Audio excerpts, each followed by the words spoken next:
always been someone who is obsessed with nature. So he loves everything from fishing and camping, everything in between. And what's really cool is that this reflects in his personality, because in his workspace he has 4 fish tanks. And this is going to be blunt, but if anything, it's honest. I hate them. I hate each and every single fish tank he owns. Not that I don't admire the beauty of nature, but he spends so much time and effort making these fish tanks perfect, and I just find them boring. Regardless of this, on the days in which my state of mind is completely when my state of mind sucks, and sometimes when he's traveling and I have to go feed his fish, I go into his office and I think. I picture a situation.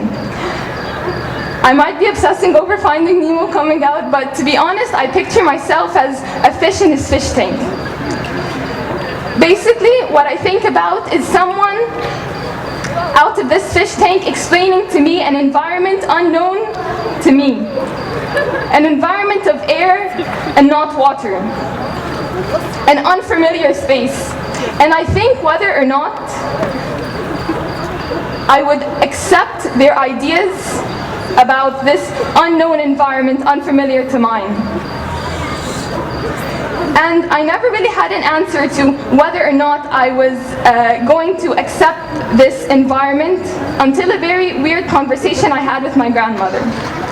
So prior to this conversation, there was a fitness competition, and this fitness competition relied on me training CrossFit, and a part of CrossFit is weightlifting. So basically, during the competition, a 7-second video of me was released. I was completely crazy, I was screaming, and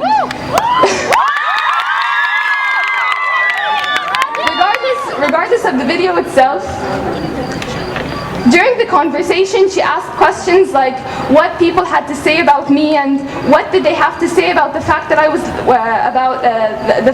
was engaging in weight sports, and I was really mad. I was really mad because she was so concerned over what they had to say about me as opposed to what I have to say about myself and my own performance. She said 2 things that I will never forget. At the end of the conversation, she looked at me and she said, "Nahdeen, خلي بالك لحسن يلعب في Hormonatek." And I stopped. But the conversation went on. And the second thing she said was that what you're doing is way too extreme. The thing is that I didn't really, I was mad about what she said, but I've heard these ideas before. I've heard that playing weight sports is it's gonna make me grow a beard and a mustache, and it's gonna turn me into something I'm not. And I realized that all these sayings and ideas were also present in this fish tank that I was born in. So when I went home, I thought about what she said. I thought about those 2 phrases that kept on ringing in my head. So the first phrase about it changing my hormones and whatnot, I thought about it and I looked it up. And I realized that due to certain hormone levels and whatnot and a bunch of scientific stuff, no, it's not going to turn me into a man. But regardless of that, she said that I was going to extremes. And I pictured myself as a blank sheet of paper. A blank sheet of paper with that God created me as. And regardless of how many times you want to fold and unfold this piece of paper into all these different interesting origami shapes, that will not deny the fact that at the end of the day, this paper is still the piece of paper that God created it as. I imagine myself, and that if I want to play weight sports or CrossFit, or if I don't and I want to play ballet, that will not deny the fact that at the end of the day, I'm still the woman I am. And I thought about my grandmother. And I thought about why she said these things to me. And I realized that I can't really blame her. I can't really blame her because she was born in a fish tank where she was raised to believe that playing these weight sports is going to be the reason that she's probably not going to get married, is the reason why she's not going to ever have kids. And I began to think about how deeply integrated these ideas are in our society. So, considering language, I thought about two words, or two phrases. I thought about the phrase bemitrogen, and I thought about the word stergin. Take the word, or the phrase bemitrogen. It compares the strength of a woman not to her own physical strength and emotional strength that God has created her with, but to the strength and the capabilities of a man, as if her strength and capabilities, let alone, are not enough.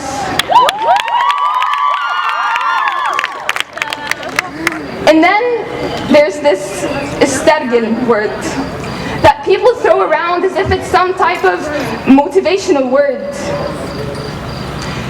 And it basically translates into man up. And what is it about manning up that we're trying to motivate young boys and young girls to become? And even the word rogan. The word rogan, upon its linguistic origin, I realized that the word itself, it comes from the word murtagil, or to walk. So this historically dates back to when Arab men would walk in very harsh desert conditions, and the women were the ones that are to be placed upon camels. And don't get me wrong, this is probably done out of respect.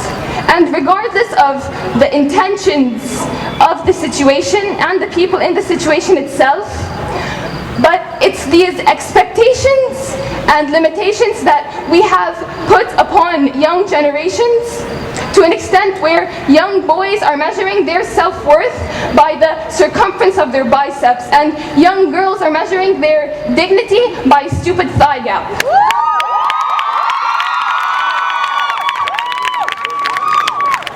And then I thought of an event. I thought about gym class.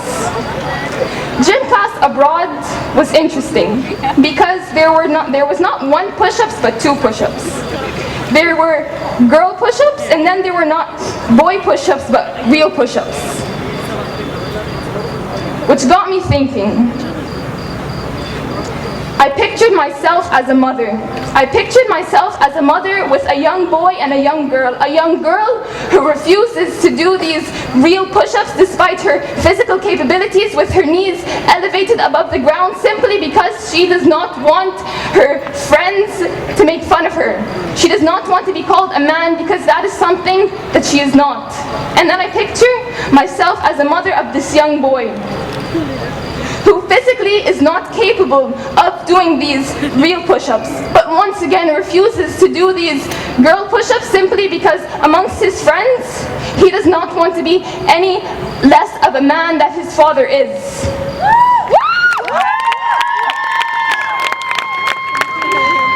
I'm not sure if any of you guys are familiar with the female Egyptian weightlifting team or not.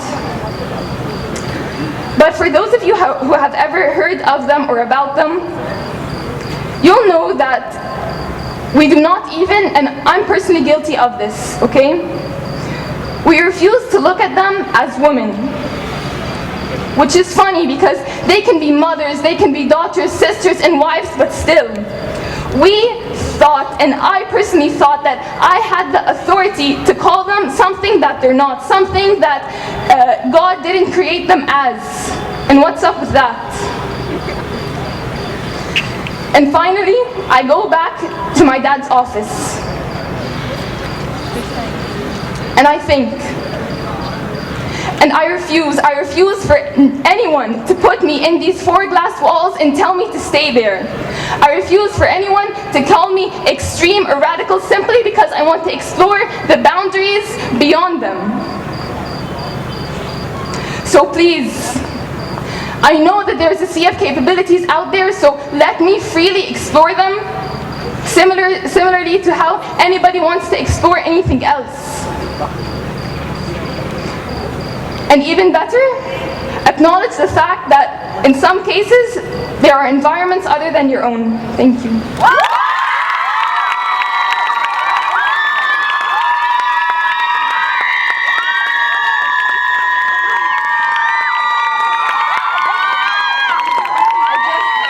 I'd just like to dedicate this talk to my mother. وكل سنة وأنتِ طيبة.